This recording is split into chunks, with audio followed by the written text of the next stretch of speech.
அலைவரிசை கேட்கின்றதா?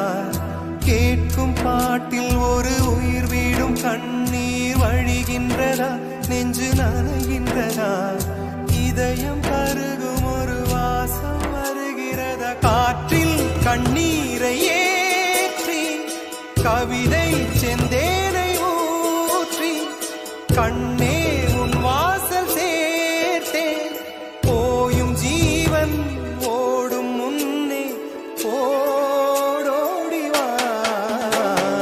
பூங்காற்றிலே உன் சுவாசத்தை தனியாக தேடி பார்த்தேன். கடல் மேல் ஒரு துளி வீழ்ந்ததே, அதை தேடி தேடி பார்த்தேன். உயிரின் துளி காய